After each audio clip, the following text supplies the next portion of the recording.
Hello viewers, இன்னைக்கு நம்ம பார்க்க போகிற வீடியோ யாரை பற்றி அப்படின்னா உதயநிதி ஸ்டாலின் அவர்களை பற்றி தான்.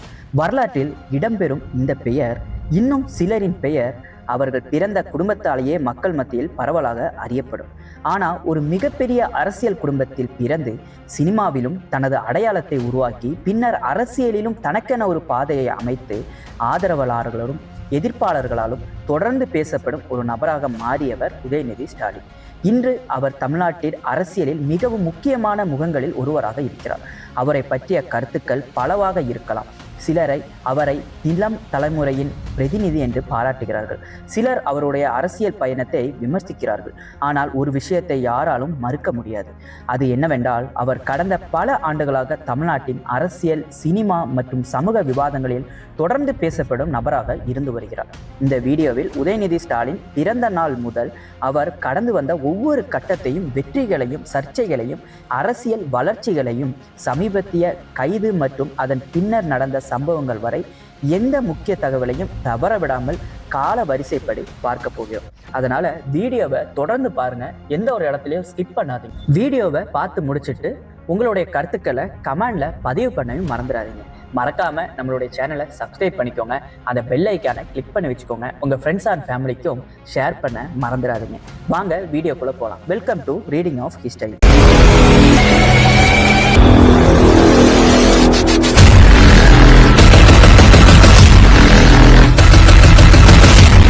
1977 ஆண்டு நவம்பர் 27 சென்னை நகரில் உதயநிதி ஸ்டாலின் பிறந்தார். அவர் பிறந்த குடும்பம் தமிழ்நாட்டின் மிகவும் செல்வாக்குமிக்க அரசியல் குடும்பங்களில் ஒன்று. அவரது தந்தை மு.க. ஸ்டாலின் பின்னர் தமிழ்நாட்டின் முதலமைச்சராக உயர்ந்தார். அவரது தாத்தா தமிழ்நாட்டு அரசியலில் அழியாத முத்திரையை பதித்த முன்னாள் முதலமைச்சர் கலைஞர் மு. கருணாநிதி பல சகாப்தங்களாக தமிழ்நாட்டு அரசியலில் முக்கிய பங்கு வகித்த குடும்பத்தில் பிறந்ததால் சிறு வயதிலிருந்தே அரசியல் சூழலை மிக அருகிலிருந்து பார்த்து வளர்ந்தார் உதயநிதி. பொதுக்கூட்டங்கள், கட்சி ஆலோசனைகள், தேர்தல் பிரச்சாரங்கள், அரசியல் விவாதங்கள் என பல விஷயங்கள் அவரது வாழ்க்கையின் இயல்பான ஒரு பகுதியாக இருந்தன. ஆனால் சிறு வயதில் இருந்தே அரசியலில் ஈடுபட வேண்டும் என்ற எண்ணம் அவருக்கு இருந்ததாக எந்த தகவலும் இல்லை.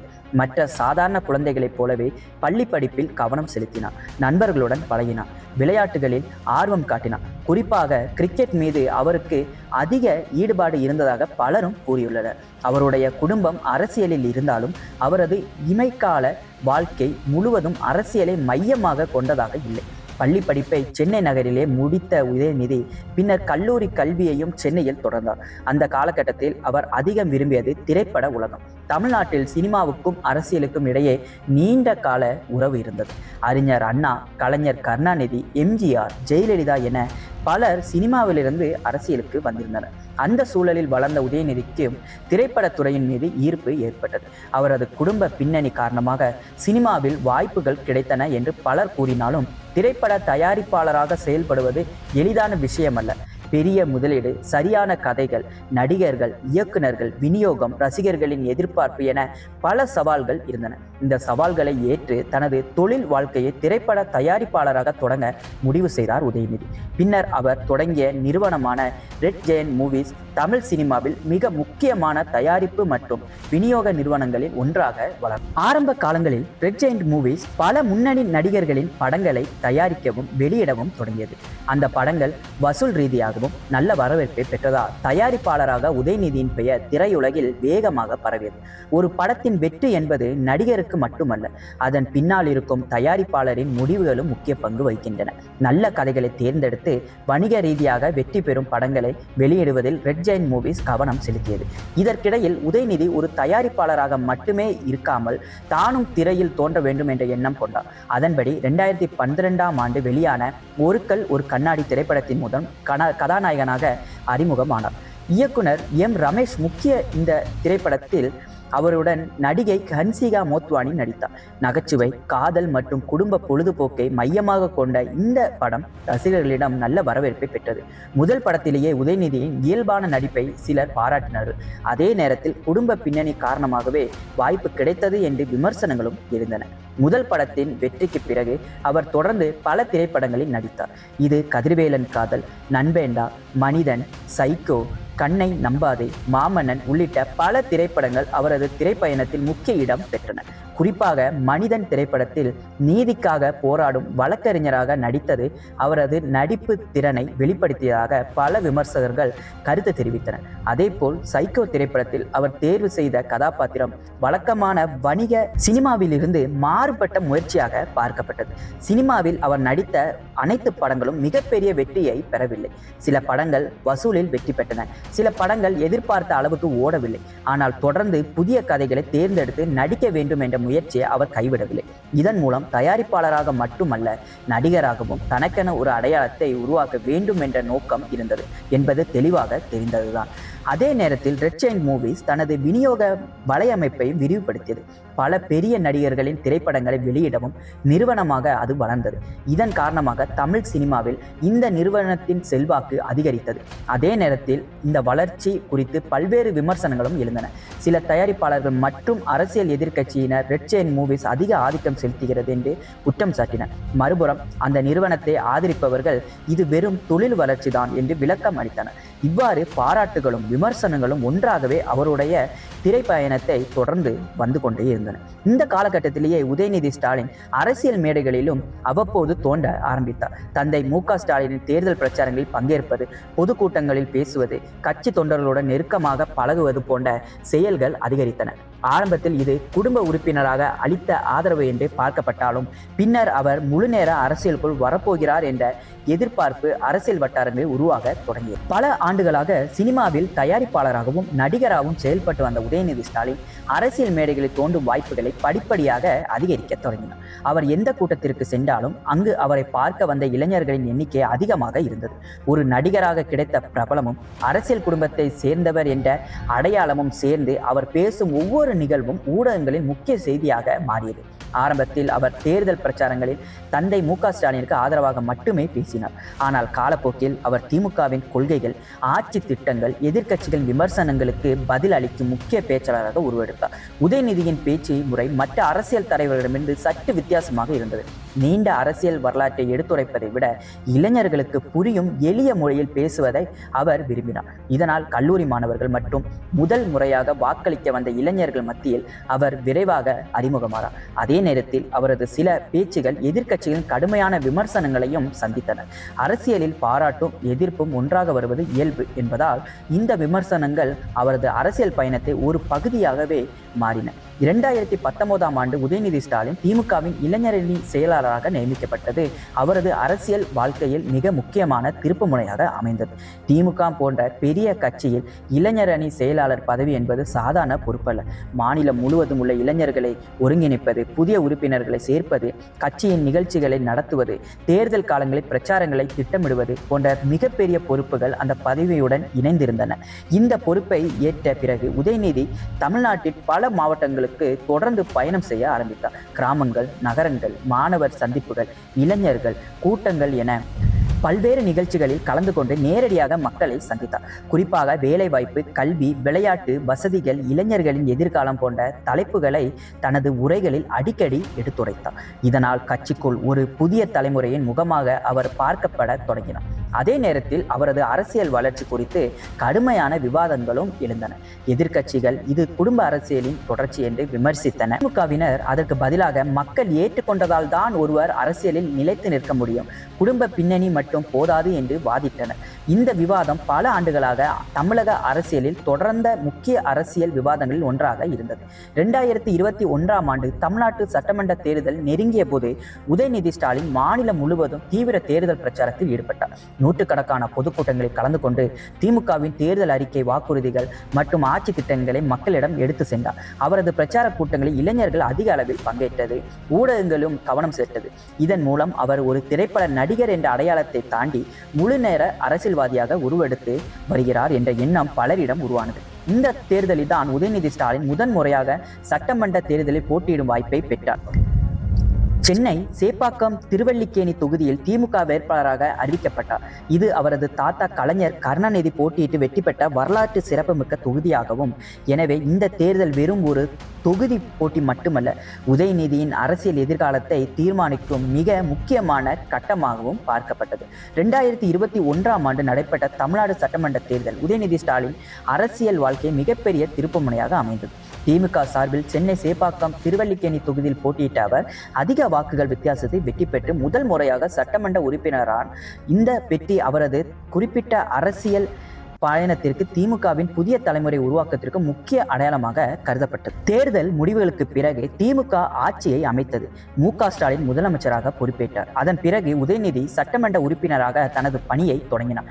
சட்டமன்றத்தில் அவர் பேசிய உரைகள், தனது தொகுதியில் மேற்கொண்ட பணிகள், பொதுமக்களுடன் நேரடியாக சந்தித்து மனுக்களை பெற்றது போன்ற நடவடிக்கைகள் ஊடகங்களில் கவனத்தை பெற்றன. சேப்பாக்கம் திருவல்லிக்கேணி தொகுதியில் சாலை, குடிநீர், வடிகால், கல்வி மற்றும் பிற அடிப்படை வசதிகள் தொடர்பான பல கோரிக்கைகளை அதிகாரிகளிடம் எடுத்து சென்றதாக அவரது ஆதரவாளர்கள் கூறினர். மறுபுறம் எதிர்க்கட்சிகள் அந்த பணிகளின் தரம் மற்றும் வேகம் குறித்து கேள்விகளையும் எழுப்பின. சட்டமன்ற உறுப்பினராக பதவியேற்ற சில காலத்திலேயே உதயநிதி மாநிலம் முழுவதும் அரசு நிகழ்ச்சிகளில் பங்கேற்க ஆரம்பித்தார். விளையாட்டு வீரர்களை நேரில் சந்தித்து ஊக்குவிப்பது, இளைஞர்களுடன் கலந்துரையாடுவது, பல்வேறு அரசு விழாக்களில் கலந்து கொள்வது போன்ற நிகழ்வுகள் தொடர்ந்து நடந்தன. இதனால் அவர் மாநில அளவிலான தலைவராக பொதுமக்களிடம் மேலும் அறிமுகமானார். டிசம்பர் 2022 தமிழ்நாடு அமைச்சரவையில் மாற்றம் செய்யப்பட்ட போது உதயநிதி ஸ்டாலின் இளைஞர் நலன் மற்றும் விளையாட்டு மேம்பாட்டுத்துறை அமைச்சராக பதவியேற்றார். இது அவரது அரசியல் வாழ்க்கையில் மற்றொரு முக்கியமான மைல்கல்லாக அமைந்தது. அமைச்சராக பொறுப்பேற்ற பிறகு தமிழ்நாட்டில் விளையாட்டு உள்கட்டமைப்பை மேம்படுத்துவது, இளைஞர்களுக்கு அதிக வாய்ப்புகளை உருவாக்குவது, தேசிய மற்றும் சர்வதேச போட்டிகளில் தமிழக வீரர்கள் சிறப்பாக பங்கேற்க தேவையான ஆதரவை வழங்குவது போன்ற இலக்குகளை முன்வைத்தார். அமைச்சராக இந்த காலத்தில் சர்வதேச அளவிலான போட்டிகளை தமிழ்நாட்டில் நடத்துவதற்கான முயற்சிகள் மேற்கொள்ளப்பட்டன. பல்வேறு விளையாட்டு அரங்குகள் புதுப்பிக்கப்பட்டன. மாவட்ட அளவில் விளையாட்டு வீரர்களை அடையாளம் கண்டு ஊக்குவிக்கும் திட்டங்கள் அறிவிக்கப்பட்டன. செஸ், காக்கி, தடகளம், கபடி உள்ளிட்ட பல்வேறு விளையாட்டுகளுக்கு அரசு ஆதரவு அதிகரிக்கப்பட்டதாக அரசு தெரிவித்தது. குறிப்பாக சர்வதேச செஸ் போட்டிகள் தமிழ்நாட்டில் நடைபெற்ற மாநிலத்தின் விளையாட்டுத்துறைக்கு முக்கியமான கவனத்தை ஈர்த்தது. இதனுடன் தேசிய மற்றும் சர்வதேச போட்டிகளில் பதக்கம் வென்ற தமிழக வீரர்களுக்கு அரசு சார்பில் பரிசு தொகைகள், ஊக்கத்தொகைகள் மற்றும் பாராட்டு விழாக்கள் நடத்தப்பட்டன. பல இளம் வீரர்கள் அமைச்சரை நேரில் சந்தித்து பாராட்டு பெற்ற காட்சிகள் செய்திகளில் வெளியாகின. இதன் மூலம் விளையாட்டுத் துறையில் தமிழகத்தின் பங்கு மேலும் வலுப்பெற்றதாக அரசு கூறியது. ஆனால் இந்த காலகட்டமும் சர்ச்சைகள் இல்லாமல் அமையவில்லை. எதிர்க்கட்சிகள் அமைச்சராக அவரது செயல்பாடுகளை விமர்சித்தன. சில திட்டங்களின் செயல்பாடு, அரசு செலவினங்கள், அரசியல் நியமனங்கள் உள்ளிட்ட பல்வேறு விஷயங்களில் கேள்விகள் எழுப்பப்பட்டன. அதற்கு அரசும் திமுக தரப்பும் விளக்கங்களை அளித்தன. ஜனநாயக அரசியலில் இருப்பது போலவே ஒவ்வொரு நடவடிக்கையும் பாராட்டுகளையும் விமர்சனங்களையும் ஒன்றாக சந்தித்தது. அமைச்சராக இருந்த காலத்தில் உதயநிதி ஸ்டாலின் பொதுக்கூட்டங்களில் தொடர்ந்து பேசிக் கொண்டிருந்தார். அவரது சில பேச்சுகள் மாநில அளவில் மட்டுமல்ல, தேசிய அளவிலும் பெரிய விவாதங்களை ஏற்படுத்தின. குறிப்பாக ஒரு கருத்து நாடு முழுவதும் அரசியல், சட்டம் மற்றும் சமூக ரீதியாக பெரும் சர்ச்சையை ஏற்படுத்தியது. அந்த ஒரு பேச்சை தொடர்ந்து பல மாநிலங்களில் புகார்கள், வழக்குகள் மற்றும் கடுமையான அரசியல் எதிர்பார்ப்புகள் உருவாகின. அதுவே அவரது அரசியல் வாழ்க்கையில் மிகப்பெரிய சர்ச்சையில் ஒன்றாக மாறியது. அரசியலில் ஒருவர் உயர உயர அவருடைய ஒவ்வொரு பேச்சும், ஒவ்வொரு செயலும் அதிக கவனத்தை பெறும். உதயநிதி ஸ்டாலினின் அரசியல் பயணத்திலும் அதே நிலை ஏற்பட்டது. அமைச்சர் பதவியை ஏற்ற பிறகு அவர் கலந்து கொண்ட பொதுக்கூட்டங்கள், அரசு நிகழ்ச்சிகள் மற்றும் கருத்தரங்குகளில் பேசிய பல உரைகள் மாநில எல்லையை தாண்டி தேசிய அளவிலும் இந்தியாவில் உள்ள எல்லா இடங்களிலும் அதே நேரத்தில் எதிர்க்கட்சிகள் அவரது கருத்துக்களை கடுமையாக விமர்சித்தன. குறிப்பாக 2023 நடைபெற்ற ஒரு கருத்தரங்கில் சனாதன தர்மம் குறித்து அவர் தெரிவித்த கருத்துக்கள் நாடு முழுவதும் பெரும் விவாதத்தை ஏற்படுத்தின. அந்த பேச்சை தொடர்ந்து பல அரசியல் கட்சிகள், மத அமைப்புகள் மற்றும் பொதுமக்கள் பல்வேறு கருத்துக்களை முன்வைத்தனர். சிலர் அவரது கருத்துரிமையின் ஒரு பகுதியாகும் என்றனர். மற்றவர்கள் அது மத உணர்வுகளை புண்படுத்துவதாக குற்றம் சாட்டினர். அந்த சம்பவத்திற்கு பிறகு இந்தியாவின் பல மாநிலங்களில் அவருக்கு எதிராக புகார்கள் மற்றும் வழக்குகள் பதிவு செய்யப்பட்டன. இந்த வழக்குகள் குறித்து பல நீதிமன்றங்களிலும் மனுக்கள் தாக்கல் செய்யப்பட்டன. சில வழக்குகளில் விசாரணை நடைமுறைகள் தொடர்ந்தன. சில வழக்குகள் மேல்முறையீடுகளுக்கும் சென்றன. இந்த விவகாரம் நீண்ட காலம் தேசிய ஊடகங்களில் தொடர்ந்து பேசப்பட்ட அரசியல் விவாதங்களில் ஒன்றாக இருந்தது. இந்த சர்ச்சைக்கு பிறகும் உதயநிதி ஸ்டாலின் தனது அரசியல் பணிகளை நிறுத்தவில்லை. அவர் தொடர்ந்து அரசு நிகழ்ச்சிகளில் பங்கேற்றார். விளையாட்டுத்துறை தொடர்பான திட்டங்களை அறிவித்தார். மாவட்டங்களுக்கு பயணம் செய்து ஆய்வுக் கூட்டங்களில் கலந்து கொண்டார். அவரது ஆதரவாளர்கள் அவர் தனது கருத்தை விளக்கமாக கூறியுள்ளார் என்று கூறி வந்தனர். அதுவும் வாதிட்டனர். மறுபுறம் எதிர்க்கட்சிகள் அந்த விளக்கத்தை ஏற்கவில்லை. அரசியல் என்பது வெற்றி மற்றும் நிரந்த பாதை அல்ல. ஒவ்வொரு நாளும் புதிய விமர்சனங்களையும் புதிய சவால்களையும் எதிர்கொள்ள வேண்டிய துறை. உதயநிதி ஸ்டாலினின் அரசியல் வாழ்க்கையிலும் இதே நிலை தொடர்ந்தது. சமூக ஊடகங்களில் அவரது பேச்சுகள் பெரிதும் பகிரப்பட்டன. தொலைக்காட்சி விவாதங்கள், செய்தித்தாள்களின் தலைப்பு செய்திகள், அரசியல் விமர்சகர்களின் கருத்துக்கள் என அவரது பெயர் தொடர்ந்து அரசியல் விவாதங்களில் இடம்பெற்றது. இதற்கிடையில் திமுகவினர் முக்கிய பிரச்சார முகங்களில் ஒருவராக அவர் தொடர்ந்து செயல்பட்டார். மாநிலம் முழுவதும் நடைபெற்ற இடைத்தேர்தல்கள், கட்சி மாநாடுகள், பொதுக்கூட்டங்கள் மற்றும் அரசு நிகழ்ச்சிகளில் அவர் முக்கிய பங்கு வகித்தார். இளைஞர்களை அதிகமாக ஈர்க்கும் தலைவராக திமுக அவரை முன்னிறுத்தியது. அதே நேரத்தில் அவரது அரசியல் எதிர்காலம் குறித்து பல்வேறு ஊகங்களும் அரசியல் வட்டாரங்களில் பேசப்பட்டன.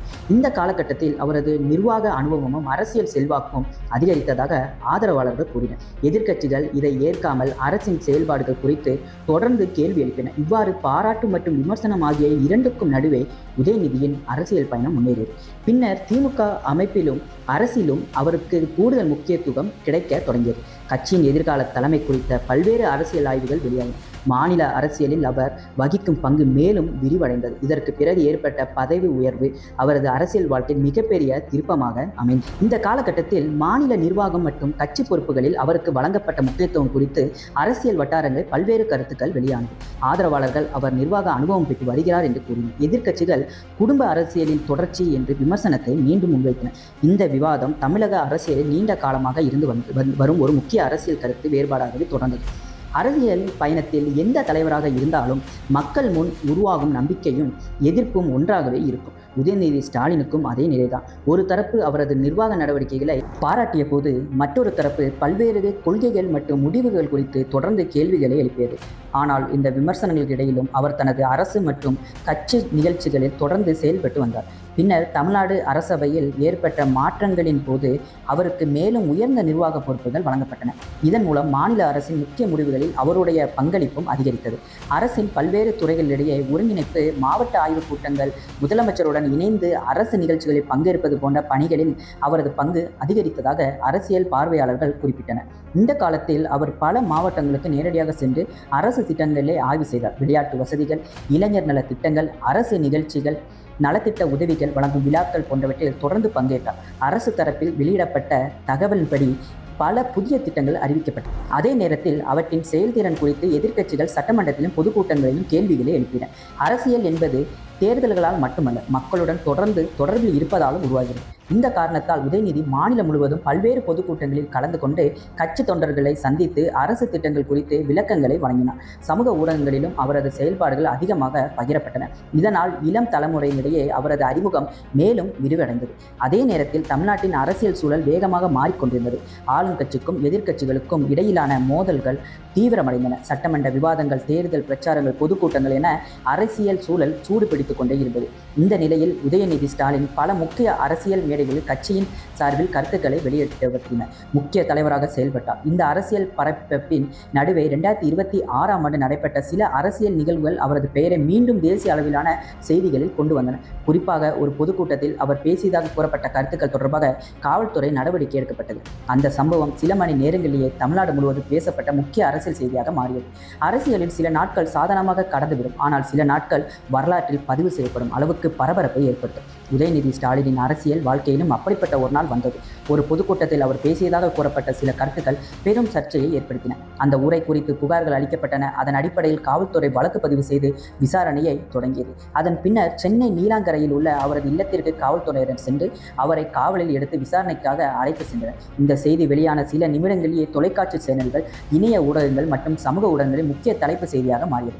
அவரது ஆதரவாளர்கள் வீட்டின் முன் திரண்டனர். பலர் முழக்கங்களை எழுப்பினர். மறுபுறம் அரசியல் எதிர்க்கட்சியின் மற்றும் பல்வேறு தரப்பினரும் இந்த நடவடிக்கை குறித்து தங்களது கருத்துக்களை வெளியிட்டனர். காவல்துறையினர் அவரிடம் சில மணி நேரங்கள் விசாரணை நடத்தினர். இந்த நடவடிக்கை ஒரு வழக்கின் விசாரணை நடைமுறையின் ஒரு பகுதியாக மேற்கொள்ளப்பட்டதாக அதிகாரிகள் தெரிவித்தனர். பின்னர் நீதிமன்ற காவலுக்கு அனுப்பாமல் நிலைய ஜாமீனில், அதாவது ஸ்டேஷன் பெயில், அவர் விடுவிக்கப்பட்டார். தமிழ்நாடு அரசும் அவரை நீண்டகால காவலில் வைக்க எந்த திட்டமும் இல்லை என்று நீதிமன்றத்தில் தெரிவித்தது.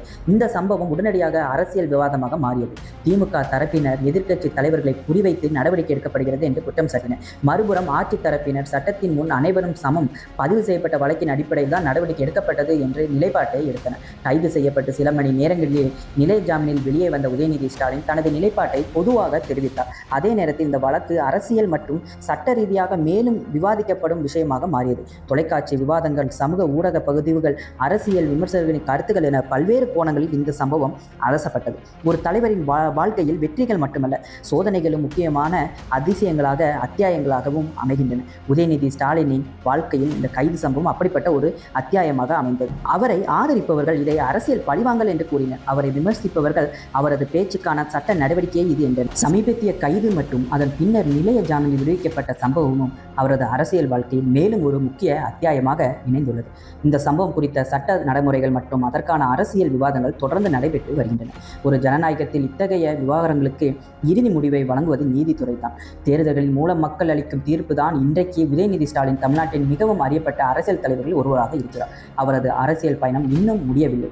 எதிர்காலத்தில் அவர் எந்த பொறுப்பை ஏற்கப் போகிறார்? தமிழக அரசியலில் அவர் எவ்வளவு பெரிய பங்கை வகிப்பார்? மக்களின் ஆதரவு எந்த நிலையில், எந்த திசையில் செல்லும்? இவை அனைத்திற்கும் பதிலை காலம்தான் சொல்லும். ஆனால் அவரது வாழ்க்கையை பற்றி ஒரு விஷயம் உறுதியாக சொல்லலாம். சினிமா, அரசியல், நிர்வாகம், சர்ச்சைகள், வெற்றிகள், தோல்விகள், விமர்சனங்கள், ஆதரவுகள் இவை அனைத்தும் இணைந்த ஒரு நீண்ட பயணமே உதயநிதி ஸ்டாலினின் வாழ்க்கையாக அமைந்திருக்கிறது. நான் உங்களை விட்டு இப்போ கிளம்புறேன். இந்த வீடியோ உங்களுக்கு பிடிச்சிருந்தா மறக்காமல் லைக் பண்ணிடுங்க. இந்த வீடியோவை பார்த்து முடிச்சதுக்கப்புறமா உங்களுடைய கருத்துக்களை கமெண்டில் பதிவு பண்ண மறந்துடாதீங்க. அப்படியே நம்மளுடைய சேனலை சப்ஸ்கிரைப் பண்ணுங்க, பெல் ஐக்கானை கிளிக் பண்ணிக்கோங்க. உங்கள் ஃப்ரெண்ட்ஸ் அண்ட் ஃபேமிலிக்கு ஷேர் பண்ண மறந்துடாதீங்க. நான் இன்னொரு வீடியோவில் உங்களை கண்டிப்பாக சந்திக்கிறேன். அதுவரை நன்றி.